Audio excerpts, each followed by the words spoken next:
Bonjour, bienvenue au Midi littéraire. Moi, je m'appelle Oumou et Oumou Guiro. Je suis artiste, activiste et chroniqueuse. Je suis aussi une grande passionnée de littérature. Donc, c'est moi qui vais animer ce premier Midi littéraire. Donc, juste pour rappel, il y en aura plusieurs jusqu'à vendredi. Donc, aujourd'hui, on est accompagné de Rodney Saint-Éloi, qui est poète, écrivain, essayiste et aussi éditeur. Il est le fondateur de la maison d'édition Mémoire d'un crié. Et il a aussi écrit une quinzaine de livres de poésie et autres. Nous avons aussi Caroline Vu, qui a aussi écrit des livres, dont Boulevard Katina, qui s'est vu attribuer plusieurs coups de cœur de la part de critiques littéraires. Et en ligne, nous avons James Noël, qui est l'auteur également d'une quinzaine de livres et qui est en ligne. Voilà, donc pour commencer, je voudrais juste dire qu'en lisant vos livres, j'ai eu une très forte impression que vous vous étiez concertés pour écrire vos livres parce qu'il y a tellement de ponts qu'on peut faire et que je vais faire. Je vais commencer avec la première question. En tant que chroniqueuse, j'ai toujours un petit rituel où je commence toujours avec la même question que je vais faire aujourd'hui. Dans Les racistes n'ont jamais vu la mer de Rodney et Yara, vous avez un chapitre qui est consacré à la première fois. Souvenez-vous la première fois que vous avez écrit, qu'est-ce que vous vouliez partager? Je sais qu'on remonte dans très loin là, mais je vais commencer avec Rodney. Merci, bonjour, bonjour à tout le monde. Et je ne sais pas vraiment. En fait, j'ai commencé à écrire parce que quand j'étais à l'école, la première phrase qu'on a prononcée, c'était une injonction. Et le prof me disait, exprime-toi. Et exprime-toi, ça ne veut pas dire exprime-toi vraiment, ça veut dire plutôt tais-toi. Parce que je parlais une seule langue, c'était le créole. Ma famille parlait une seule langue, on était monolingue, c'était le créole. Et quand le professeur m'a dit, l'instituteur m'a dit, exprime-toi, ça voulait dire parler en français. Donc, pour devenir un être humain, je devais me déguiser. Donc, je devais parler une langue haute, je devais entrer dans une autre civilisation. Donc, quand j'ai commencé à écrire, c'était complètement pour me désaliéner, pour rassembler mes pas, pour dire honneur et respect à ces femmes qui m'ont éduqué, qui m'ont donné ce qu'elles n'avaient pas. Donc, c'était pour exprimer, c'était simplement pour exister. C'est un geste comme manger, comme respirer, parce que des gens comme moi, c'est des gestes qui m'étaient interdits. Donc, c'est une conquête. L'écriture, écrire pour moi, c'est une conquête. Et parler devant vous, c'est une conquête. Des gens comme moi, on leur donne des ordres, souvent, pour dire fais ça, fais. Et quand j'écris, je pense que je suis en tête de ma propre dignité et de la dignité perdue de 90-95% d'Haïtiens et d'Haïtiennes.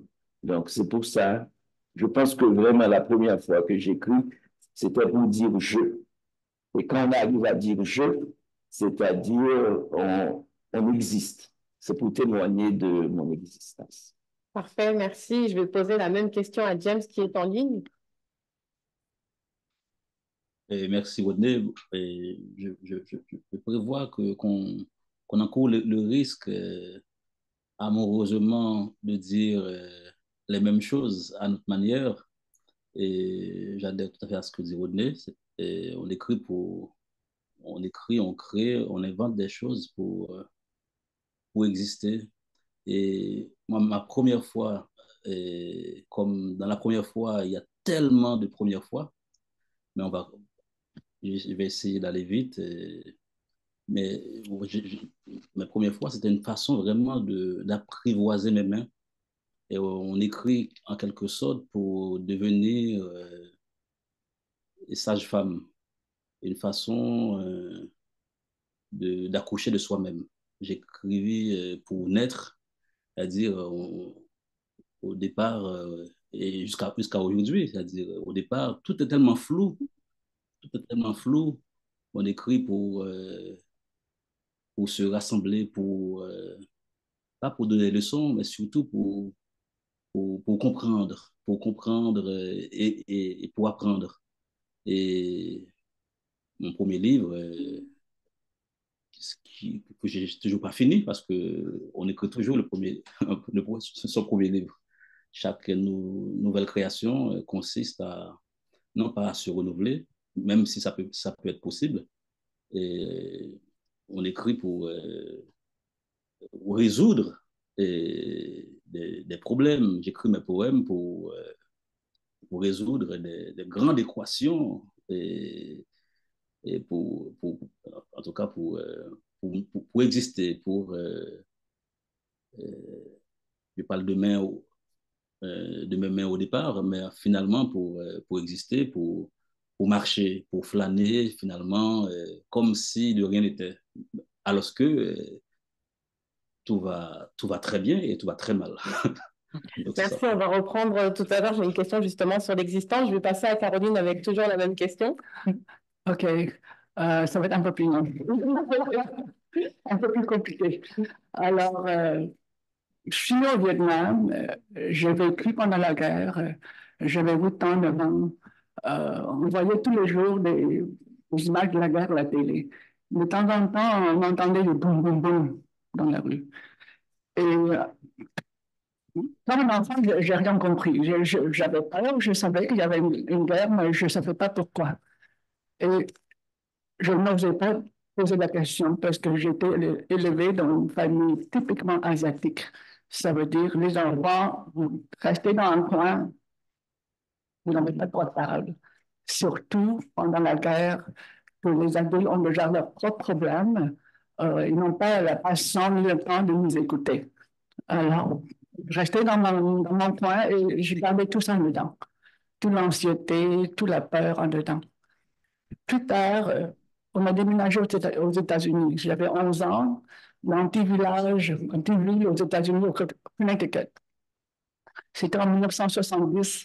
1970, la guerre était encore en pleine. Non? Il y a encore des soldats américains qui retournaient chez eux morts. Tout a changé en 75, la fin de la guerre en 75, c'est différent, mais en 70, c'était pas comme ça.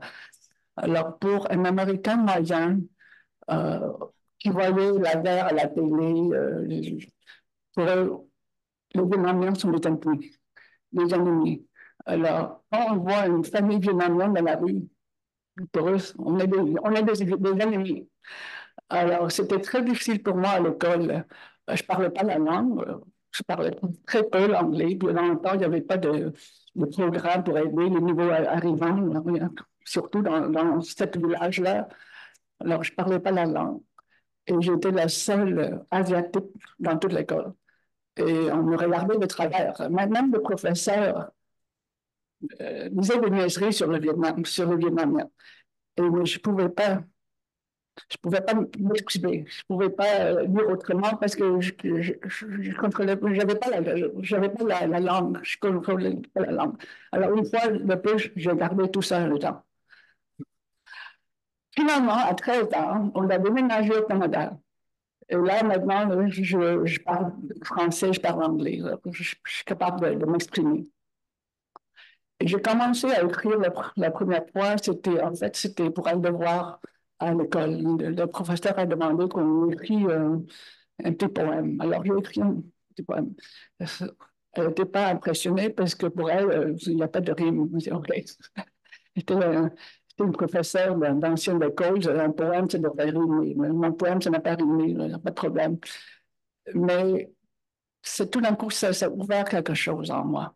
Et je continue à écrire chez moi des poèmes, des récits, des petites histoires de rien.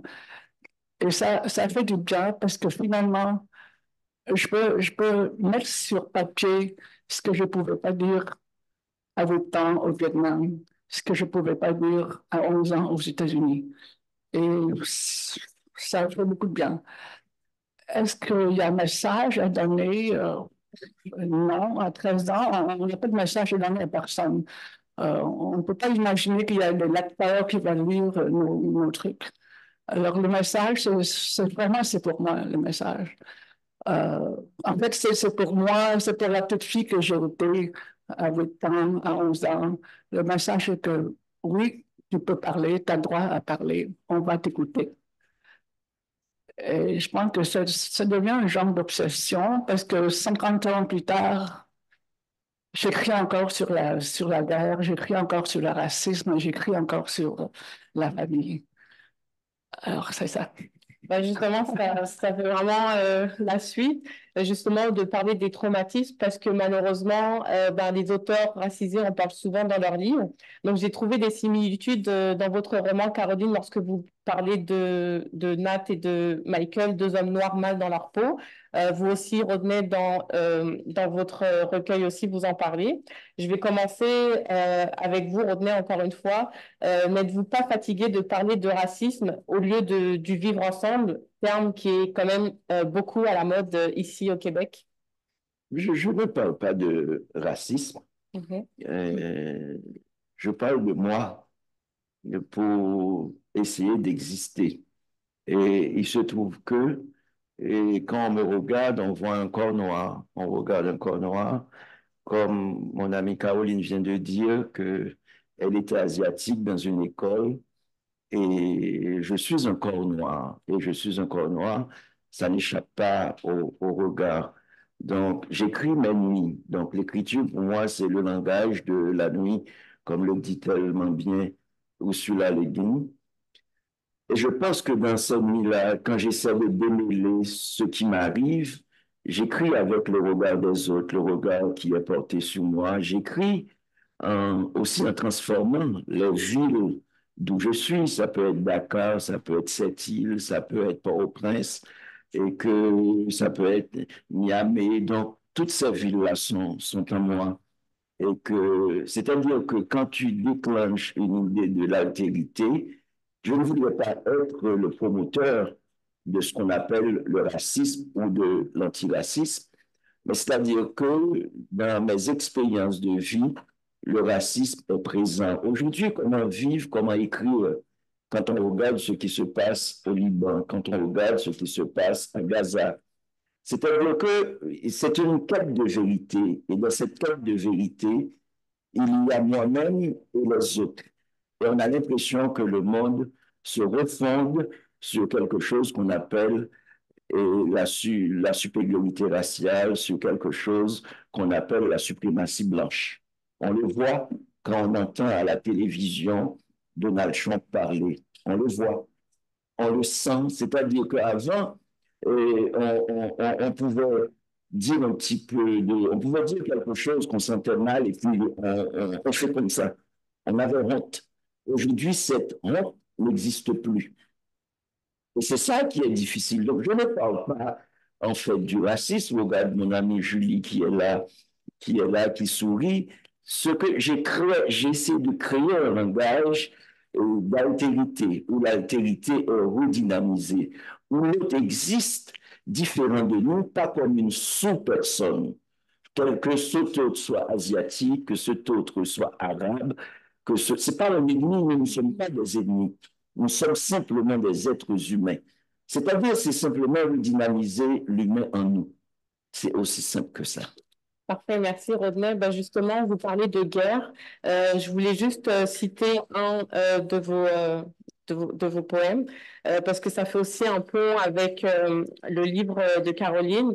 La guerre trahit la guerre, les navires tanguent, les tornades dansent, balancent les tropiques, la mélopée casse, tambour, vaudou, j'avance 3 pas, Legba, papa, Legba, mi-haut, mi-bas, Erzuli, déesse, Erzuli, l'amour m'appelle, me soumet à la bonté. Donc, je voulais aussi faire un message en disant que, comme tu l'as souligné, on a une pensée profonde à la Palestine, au Soudan, au Congo et à tous les pays qui subissent la guerre et donc la souffrance. James Noel, quant à vous, je voudrais parler d'un passage de votre livre où vous dites « La poésie me sert d'interrupteur, non pour l'éteindre, mais pour l'atteindre, la capter, le capturer. Viscéral, je revendique la pyromanie comme une poétique, un état second pour traverser le froid, la mort et autres pièges de notre temps. la pyromanie est en vérité la dernière planche de salut de la chaleur humaine. Ça reprend ce que Rodney vient de terminer. Qu'est-ce que vous entendez par là? Eh bien, ben, c'est un peu ce que je viens de dire. C'est-à-dire, on est, en fait, on est dans une quête de lumière en permanence. C'est-à-dire, on a, en tant qu'écrivain, poète, en tant qu'artiste, heureusement, nous avons cette possibilité, ce pouvoir de faire lever le jour et parfois même de faire tomber la nuit aussi. Et donc ça c'est un pouvoir qu'on a. Mais en même temps, c'est pas un, un privilège seulement d'écrivain, c'est pas un monopole. C'est-à-dire, on peut ne pas être exercé comme écrivain de manière professionnelle et tenir un stylo et faire même des gribouillis. Et déjà, ça, en soi, ça soulage parce que ça, on a cet interrupteur portatif avec un stylo et d'autres écrivent en prison avec leur sang. En tout cas, et le fait même de dessiner, de créer des mondes, et, ben, ça crée une forme de connexion avec le grand tout, avec le cosmos. Vous voyez, je vous épargne, je ne parle pas de Dieu, je ne prêche pas. C'est juste, en tout cas,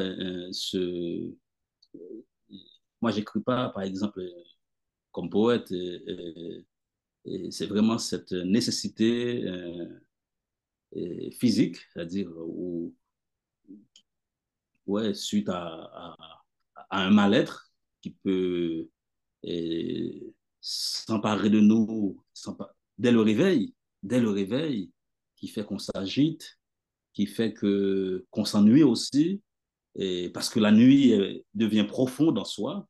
Donc, du coup, on écrit pour exorciser tout ça. Et après, dans tout ça, on a cette possibilité de créer tellement de choses qu'on arrive à procéder nous-mêmes à notre propre jouissance, à notre propre orgasme, n'ayant pas peur des mots. Et donc, du coup, la vie redevient possible. On, se, ouais, on, on est reconnecté à nous-mêmes et donc on devient vraiment l'humain dont parle Rodney. Sinon, on est euh, cette espèce de corps est, est étrange,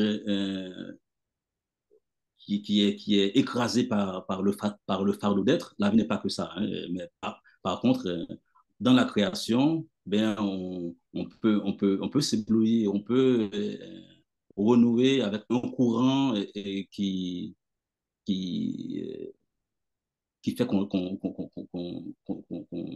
n'a pas besoin, comme a dit l'autre, on n'a pas besoin d'être ministre, on devient homme ou femme, montagne, on devient océan, on devient... C'est-à-dire, on peut se dépasser et aller vers des quêtes plus grands que nous, et puis c'est là que nous sommes sauvés, c'est-à-dire que nous accouchons un peu de nous-mêmes.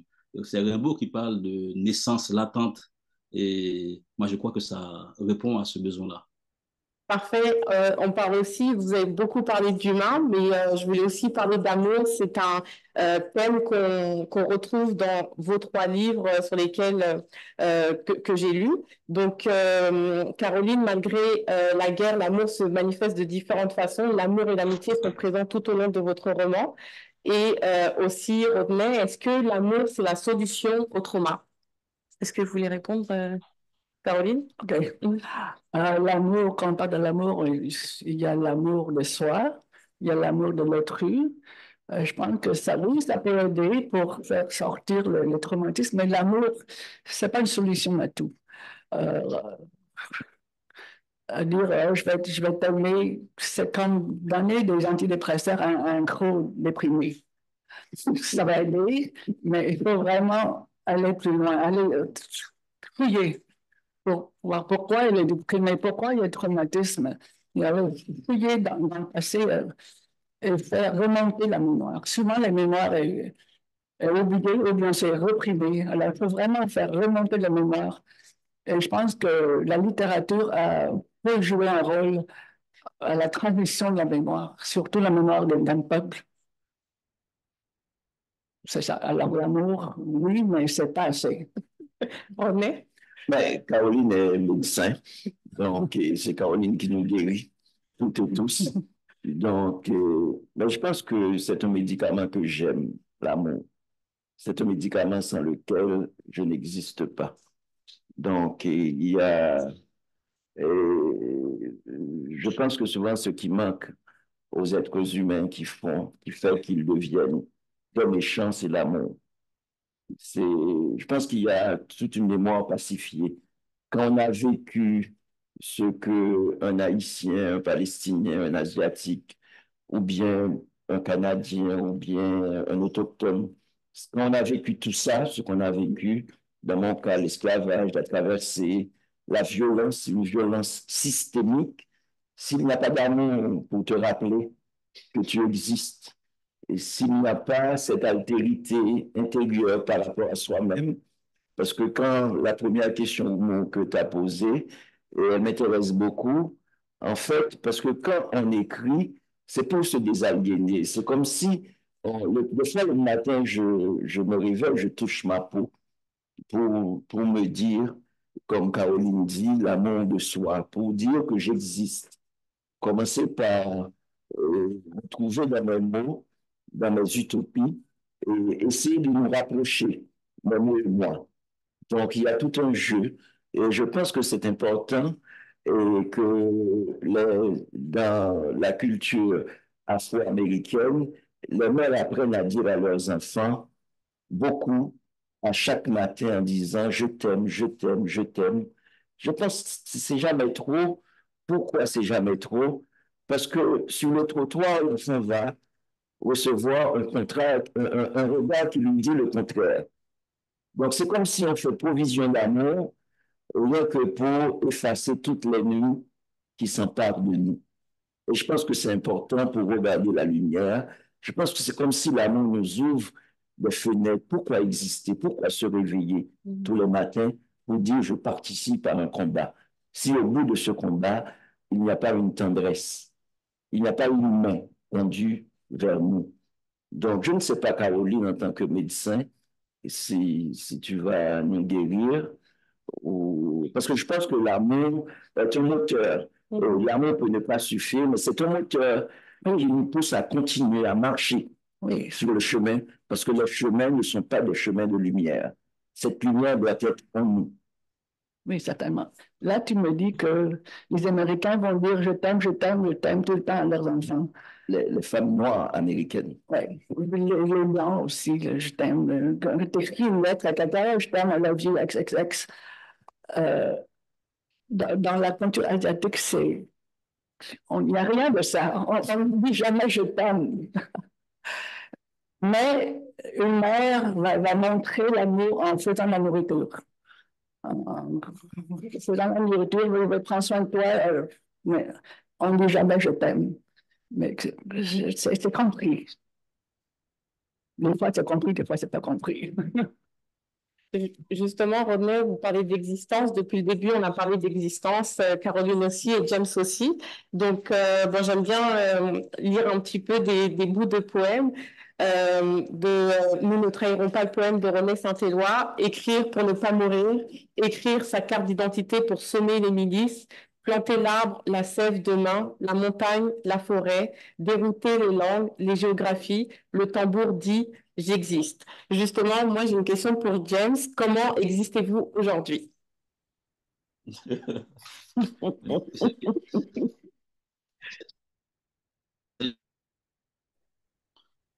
C'est une question piège, mais je vais quand même répondre. Ben,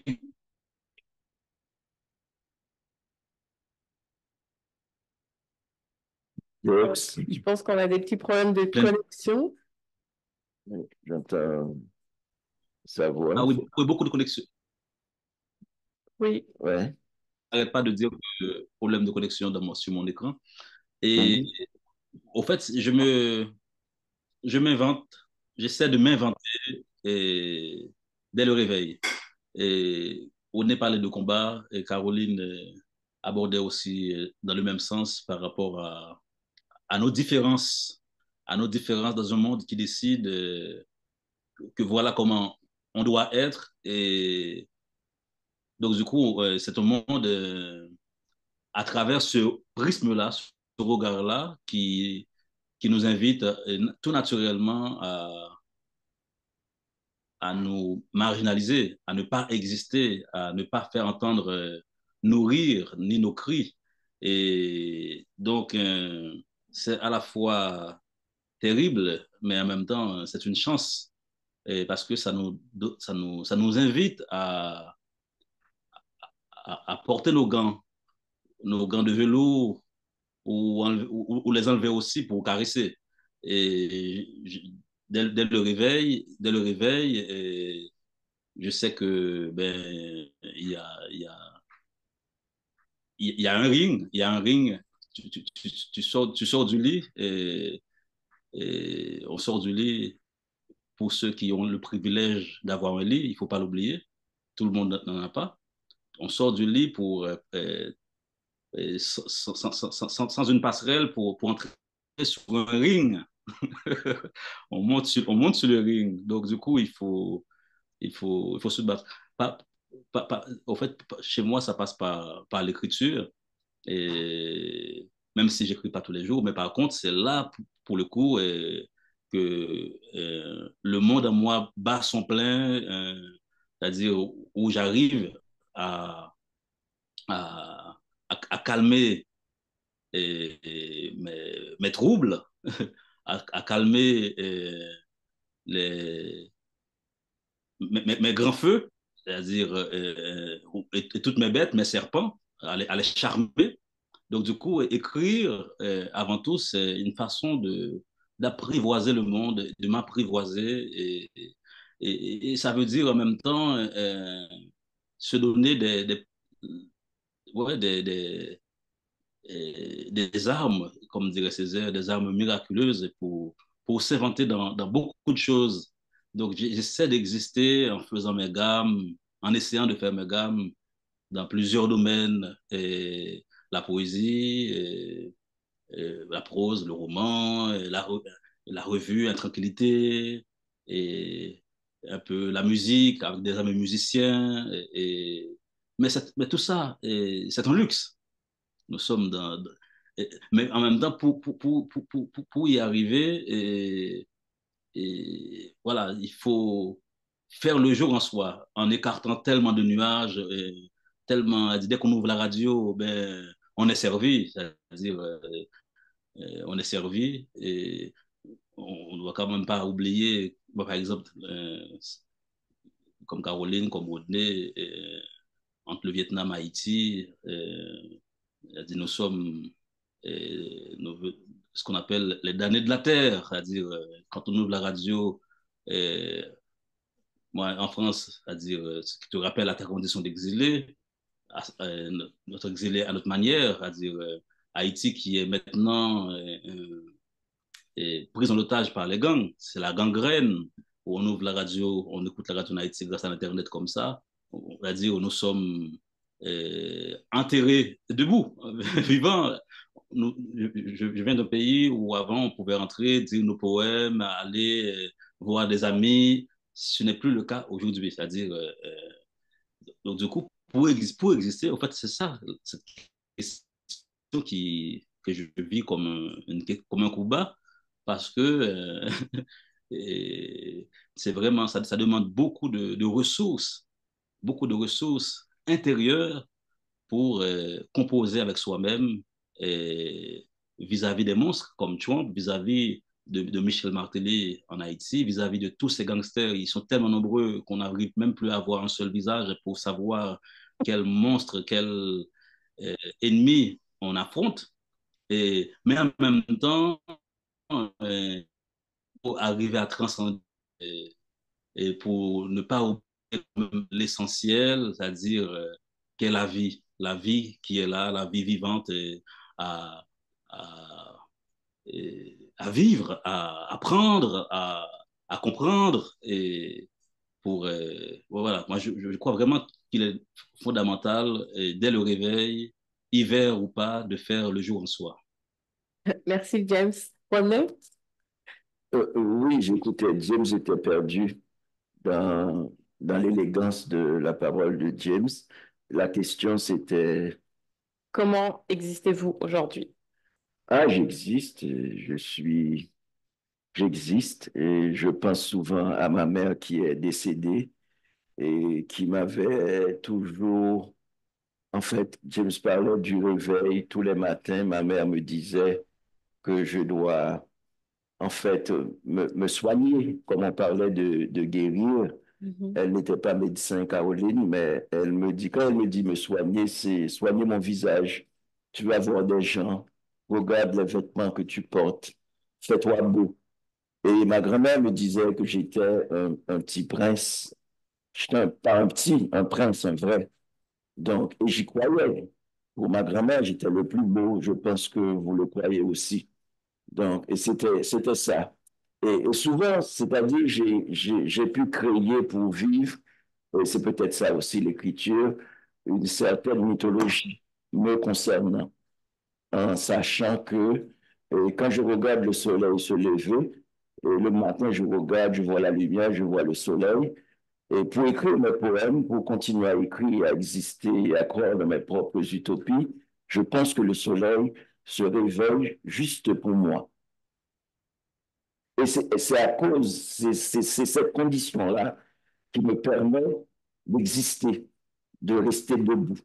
Donc, d'autres peuvent appeler ça mégalomanie, mais c'est vraiment la juste mesure de moi-même, qui est une espèce de mesure. Parce que quand on parle beaucoup d'exister, à chaque fois ce qu'on demande, j'ai écrit un poème qui est beaucoup cité et qui dit ne t'excuse pas. Parce qu'on nous demande toujours, et ça, indépendamment des couleurs, indépendamment des conditions d'existence des uns et des autres, on nous demande toujours de nous excuser pour exister. Et moi, j'enlève le mot excuse-moi. Excuse-moi, excuse-moi, excuse-moi. Donc, je pense qu'il faut, en fait, regarder l'horizon. Et c'est un peu difficile quand on vient des cultures. On ne peut pas parler de littérature sans parler de guerre. On ne peut pas parler de littérature pour les gens ne te demandent pas, les gens te posent la question. Avant, ils ne posent plus la question parce que tout le monde sait, en disant comment va Haïti? J'ai jamais vu, je suis à Paris, invité d'honneur, et puis la première question qu'on me pose, comment va ton pays? Est-ce qu'on va demander à un Québécois comment va ton pays? Ils vont poser la question à M. Legault. Moi, en tant qu'écrivain, en exil, on me demande comment va mon pays. Donc, Robert Caroline, à 13 ans, a quitté le Vietnam. À chaque fois qu'on vous parle, on vous demande d'assumer une histoire, un héritage. Et cette histoire et cet héritage sont restés en nous. On demande souvent aux Arabes de s'excuser, comme si on dit terroriste arabe, haïtien, telle chose, etc. Et à chaque fois que vous entrez quelque part, on vous demande de vous excuser. On ne vous demande pas de sourire, on vous demande de vous excuser. Donc, c'est pourquoi je pense que l'écriture, je ne sais pas si l'écriture guérit, mais l'écriture nous aide à trouver les passerelles. Et je pense que Nicole Brossard disait, il faut beaucoup de phrases pour construire un être humain. Donc, dans notre corps, il n'y a pas que d'eau, de sang et de chair. Je pense que dans notre corps, il y a un certain nombre de phrases, et ce sont ces phrases qui nous aident à vivre. Et je pense que j'écris pour trouver vraiment des phrases qui me ressemblent. Merci René, vous avez presque répondu à ma prochaine question, mais c'est justement, je parlais du chemin de la guérison, tel un médecin pour soigner les blessures. Caroline, vous en parlez dans votre roman, avec Michael qui a un enfant au Vietnam alors qu'il vit aux États-Unis. James aussi, vous en parlez. imaginer le meilleur dans un monde meilleur. Donc, vous en avez parlé un petit peu, René, que devons-nous faire pour guérir? Est-ce que lire et écrire est suffisant? Je me pose souvent aussi la question, donc Caroline, cette question est pour vous. OK. Est-ce que la littérature guérit, c'est ça? Oui. Ça, voilà. Est-ce que écrire, c'est suffisant? Suffisant pour Guérir. guérir. Oui. Guérir, c'est un mot fort. Je préfère le mot soigner. OK? Guérison versus soigner. Je pense que c'est mieux. Oui, la littérature, je pense que ça peut soigner. Ça peut soigner nos maux, nos inquiétudes. Ça peut diminuer un peu le niveau de stress. Alors, je vais parler de ça en tant que médecin. OK? C'est bien connu que les écrivains qui écrivent ont diminué le risque de dépression, le risque d'anxiété, euh, ça diminue la tension artérielle, ça donne un meilleur sommeil. Alors, c'est connu. Et aussi pour le lecteur, l'effet est aussi connu. Euh, on sait qu'il y a tellement de recherches qui sont faites chez les lecteurs d'un certain âge. Si tu lis de façon régulière, ça peut diminuer la chance de développer une démence. Ça c'est connu. Euh, ben, récemment, j'ai lu quelque chose que je trouve ça très intéressant, que chez les gens de 65 ans et plus qui lisent de façon régulière, 5 minutes par jour, non seulement que ça diminue le risque de démence, ça diminue le risque de mortalité en général de 20%. Et que cet effet-là ne marche pas pour tous, ça marche seulement pour les romans et les livres. Le phénomène ne marche pas pour les revues et les journaux. Je trouve ça intéressant. Oui, parce que c'est... Vraiment, la littérature, ça fait quelque chose pour nous au niveau physique et mental. Et c'est pas juste personnel, mais je pense que c'est pour la société en général aussi. Si on se sent mieux en nous-mêmes, la société je pense que tout le monde va se sentir mieux.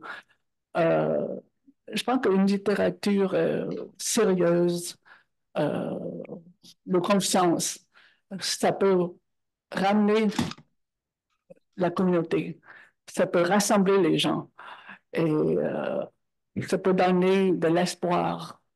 Je pense particulièrement au dernier roman de Yara. Yara El-Dabani, je l'ai ici quelque part. Le flamant rose. Oui. La dame des flamants roses. Alors, c'est une histoire qui se passe en Moyen-Orient, dans le futur assez, je sais pas, il n'y a pas de date là, mais dans le futur. Et que malgré il y a un désastre environnemental, il y a deux peuples qui sont des peuples ennemis avant, maintenant sont capables de vivre ensemble en paix. Les Palestiniens et les Israéliens cohabitent ensemble en paix. Je pense que ça donne l'espoir. C'est vraiment, c'est un rêve. On veut rêver à ça. Et le rêve, c'est thérapeutique. Et le rêve, pour moi, c'est les premiers pas envers la guérison. Alors, oui, la littérature, ça peut soigner plutôt que guérir. Merci. Je vais passer à James. On aimerait aussi vous entendre sur cette question. La littérature peut-elle guérir et que devons-nous faire pour guérir? D'abord, je dois remercier Caroline en tant que médecin parce que là, j'apprends des choses. J'apprends des choses qui me confortent, qui me rassurent parce que j'avais des doutes. Je me dis, tiens, peut-être que je me soigne à mon insu. C'était mon illusion. Et là, c'est comme si, avec ces mots, j'ai des preuves palpables que c'était peut-être vrai. Et au fait, oui, je crois que la littérature n'a pas de qualité en soi de manière intrinsèque pour faire des miracles dans un sens. Et elle peut faire le pire comme elle peut faire produire des merveilles. Et elle peut blesser la littérature. Et elle peut blesser. Comme elle peut blesser, elle a aussi, comme ces serpents qui ont le venin qu'on utilise dans la médecine et qui soigne, la littérature a aussi cette vertu-là. Elle peut soigner, elle peut guérir. Et moi, ça m'a guéri à plusieurs reprises. N'empêche que je reste un grand malade, mais ça m'a guéri à différents niveaux. Et pour plonger dans un épisode dans la vie du monde, un épisode dans la vie d'un peuple et qui est tout à la fois collectif et individuel. Une histoire que Rodney a vécu aussi, connaît très bien, c'est le séisme du 12 janvier qui a eu lieu en Haïti en 2010. Et, tremblement de terre, beaucoup de morts, une tragédie sans précédent. Et j'avais écrit un premier livre, pas pour témoigner, et c'était vraiment une façon de mettre des mots sur des choses, sur l'indicible, mettre des mots sur l'indicible, des choses qui, qui sont comme tapis en moi et qui nourrissaient le monstre, qui constituaient un peu les répliques qui, qui, qui se répondaient, qui se répercutaient à l'intérieur de moi. Donc, le fait d'avoir écrit ce premier livre, Je prends la fleur de Guernica, c'était la première fois que le poète en moi avait sombré dans la prose, comme je le disais souvent, et ça m'avait un peu calmé, retrouver une forme de lumière, de sourire dans une tragédie, dans l'horreur absolue. Et, et quelques semaines après cette première écriture, et je ressentais encore le besoin parce qu'il y a d'autres trop pleins qui avaient besoin de ouais, d'être liquidé. Donc, du coup, un deuxième livre m'est venu. J'étais loin d'Haïti, mais je voulais surtout pas euh, aborder à nouveau par l'écriture la catastrophe. C'était une nécessité. C'est mon corps réagissait. Et donc, du coup, j'ai écrit ce deuxième livre. Et ça n'arrêtait pas. Un troisième livre sur la même thématique, une thématique qui n'était pas du tout, j'ose utiliser le mot, qui n'était pas du tout sexy. Beaucoup de morts, même s'il y a Eros et Thanatos, mais ça, là, il s'agit de grandes pertes, beaucoup de grands bouleversements. Mais au fait, essayer de plonger comme ça dans une réalité aussi terrible, mais ça apaise. Ça apaise après coup parce on plonge en ressortant avec des choses insoupçonnées en nous. Et je ne sais pas si, ouais, en tant que lecteur aussi, c'est-à-dire le nombre de fois, c'est-à-dire on tombe sur un bout de phrase.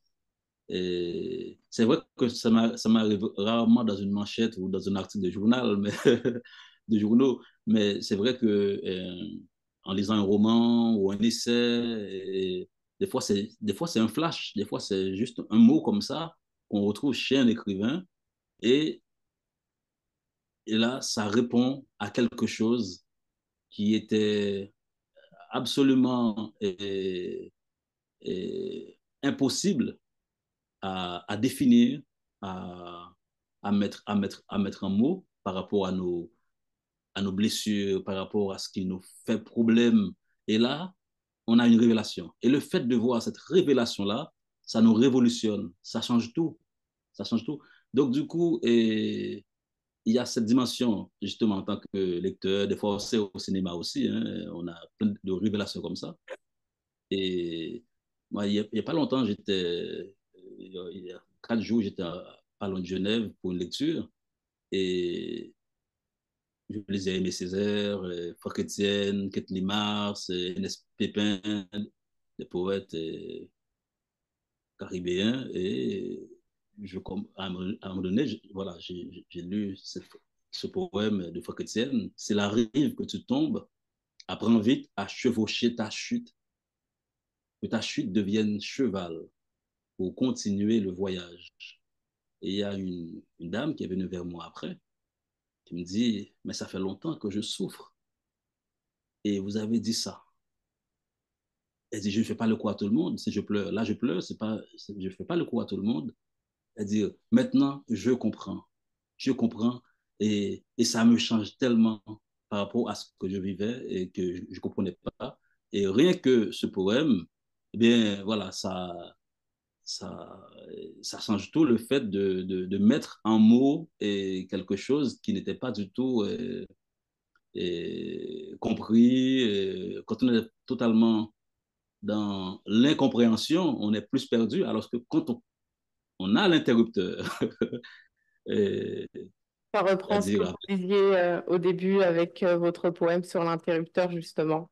totalement. Et Oui, là, là on bascule dans un nouveau monde, le fait de sortir du flou, le fait de comprendre un peu. Et ça peut guérir totalement. merci James. Justement, je suis curieuse d'entendre le public aujourd'hui. Je voulais savoir si vous aviez des questions à poser à nos 3 auteurs, autrices, Rodney, James et Caroline, qui sont avec nous sur la thématique La littérature peut-elle guérir? Donc, si vous avez des questions, c'est maintenant. Si vous êtes curieux de les entendre. Oui, je vais commencer ici, puis après, ça ira là-bas. Est-ce que... Oui. Merci. Merci beaucoup. Oui. Vous m'entendez? Oui. Merci beaucoup pour ce que vous avez partagé. C'est très touchant. Ma question est est-ce que pour guérir ou soigner, est-ce que c'est le fait d'écrire ou être lu, ou écrire et être lu? Et j'aimerais vous commenter aussi sur cette possibilité de se guérir, se soigner, par la littérature est quand même un privilège réservé à une petite portion de la population, à moins que votre poème devienne un chant, comme James a déjà vécu, qui peut rejoindre les gens.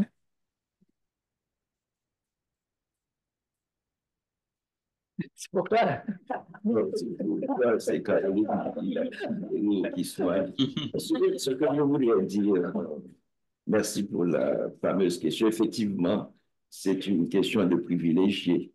C'est-à-dire que je pense qu'à Gaza, cette question ne se pose pas.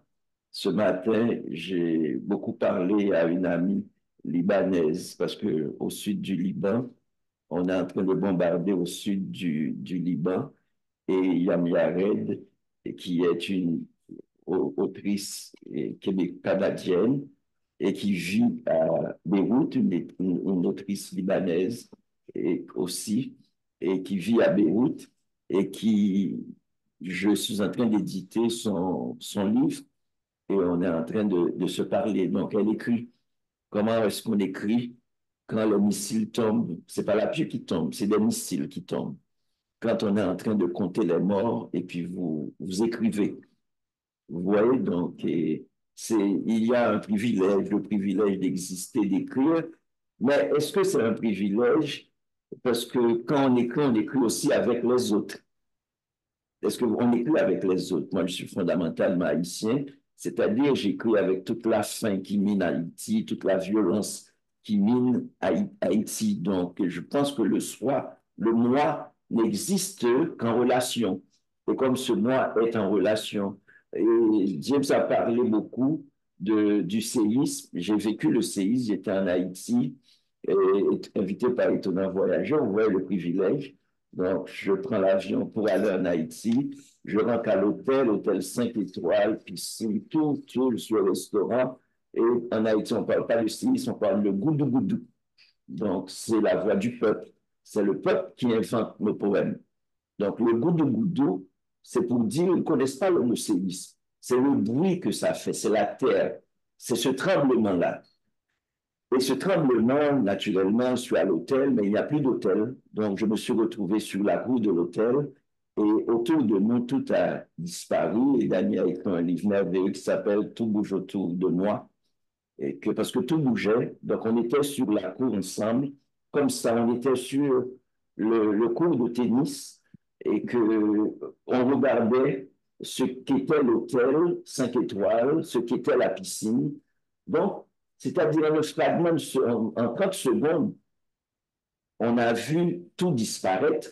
Et quand j'écris, par exemple, dans Nous ne travaillerons pas, le poème Disparaître est un verbe actif, j'ai un ami qui aime beaucoup ce verbe, disparaître est un verbe actif, mais c'est pas une abstraction, c'est quelque chose que je vis. Vous regardez là des maisons, des chiens, des arbres, et puis la minute d'après, tout tombe. Et Daniel encore disait, quand tout tombe, il reste la culture. Et effectivement, tout tombe. C'est-à-dire la maison qui avait des gens, des enfants, des chiens, vous avez entendu tout ça, bouger autour de vous. Et puis, la maison, vous ne voyez plus, la maison rentre dans la terre. Mais la maison rentre avec les gens aussi. Et vous entendez tout de suite après un grand cri. Ce grand cri, c'est un cri de mort, mais c'est aussi ce qu'on appelle, peut-être ce que les religieux appellent un souffle. Vous entendez un cri qui est comme un souffle de vie. Et quand je suis revenu à Montréal, pendant longtemps, je n'avais pas pu dormir, parce que après le séisme, ce qui est dur, c'est les secousses. Donc, on a eu des centaines de secousses, c'est-à-dire que, et puis ça secoue, ça secoue. Donc, dans mon lit à Montréal, c'était comme si j'étais sur un bateau. Donc, ça secouait, ça secouait, ça secouait. Et il y a l'éditeur Lafon, un éditeur français, Michel Lafon, qui m'a appelé, qui m'a demandé un livre. J'ai dit non, parce que je ne pouvais pas comme écrire sur le séisme, parce que je pensais que j'avais mauvaise conscience. Un écrivain est un grand malade qui a souvent mauvaise conscience. Pourquoi j'existe, pourquoi je suis vivant, et tous les autres autour de moi tombent? C'est cette question qu'on essaie souvent de répondre en écrivant.